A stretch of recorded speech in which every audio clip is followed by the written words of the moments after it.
a better side of Arsenal in recent years.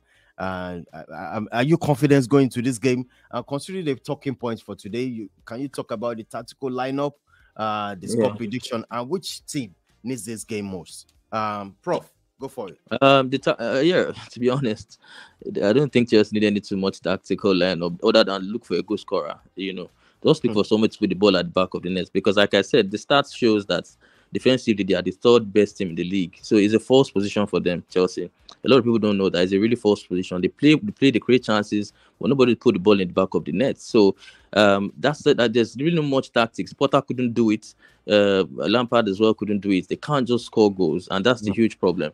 I just feel like tomorrow, I don't know what Lampard wants to do. Who has the confidence to put the ball in the back of the net? And the fact that Frank is putting Gallagher and Sterling up front is how can you do that? It can't work. You're looking for goals, and then the best attackers are on the bench. He keeps using a 3-6-1 formation, with only Sterling in front and Gallagher just because of their work rate and Gallagher's work rate and all that. I don't think if he does that against Arsenal, I think we'll be on the back foot throughout. So I think he needs to some way somehow look for players who can score goals for him, and that's up to him. That's why he's the caretaker manager. For who needs the game most, I think for me, I think 36 is the magic number. I think 36 points is the magic number to survive relegation, and Chelsea are on 39, so they won't get relegated. I think Arsenal needs the game most because obviously they have to put pressure back on Man City, and they have to show their fans that they are not butlers, that they care, that they are still in the fight, that they have some spirit. So I think at the Emirates, obviously we know the kind of atmosphere to be. It's a London derby. The fans will be right at the back of the team. The team also have something to prove now.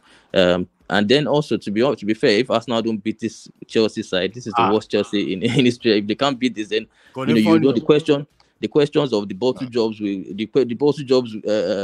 this thing will start getting much and more. People calling them big butlers, it's going to get intense. So they have to beat Chelsea because obviously Chelsea are there for the taking.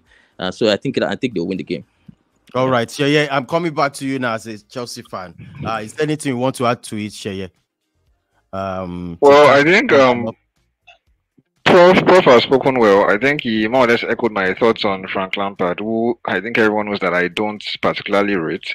He's someone who if he uses a tactic in a particular game and it works, he doesn't care about the opponents in the next game. He tends to stick to what worked in the last game, which I feel is really naive and stupid. I'm sorry. He used that formation that Prof mentioned against Real Madrid, against a team like Real Madrid. It worked. And then when Chelsea hosted Brentford that were, I think, winners in their last 4 or 5 games before coming to Stamford Bridge, he used the same defensive lineup.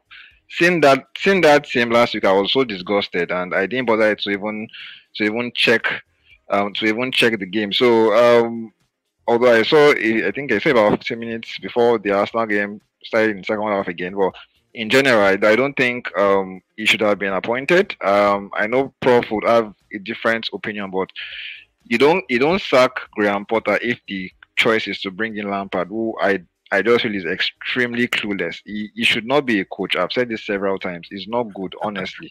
He should be a pundit for Sky Sports. Let me quickly interject you. Sorry.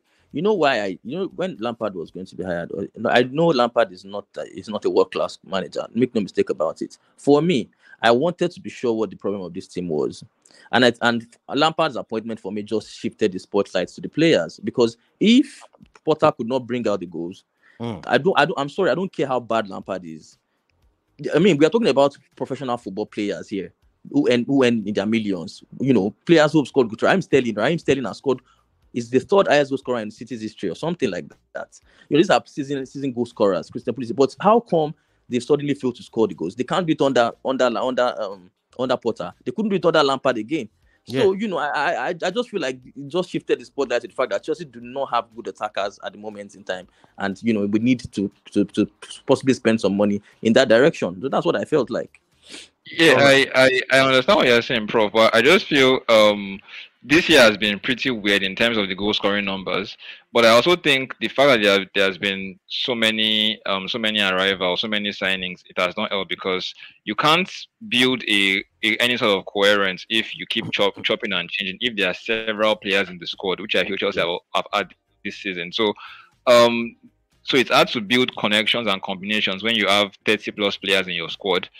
So I think obviously that has had an effect on Chelsea's lack of goals, because even under, and one thing that you mentioned about Lampard, under Graham Potter, Chelsea were creating chances. The issue was not even scoring, but these days under Lampard, they hardly create chances. Fine, they tend to have half chances, but compared to Graham Potter's um final months, there were chances created, but there were no goals. Now, even the chances have reduced drastically, and they are conceding more chances. The Brighton game a few weeks back was really embarrassing for a Chelsea fan. Trust me. So, well, tomorrow is going to be a defeat. Obviously, it will be a heavy defeat in my opinion. So let's just hope it won't be 6 or 7. Oh my goodness. Well, Come on, Shaye. to wrap this up,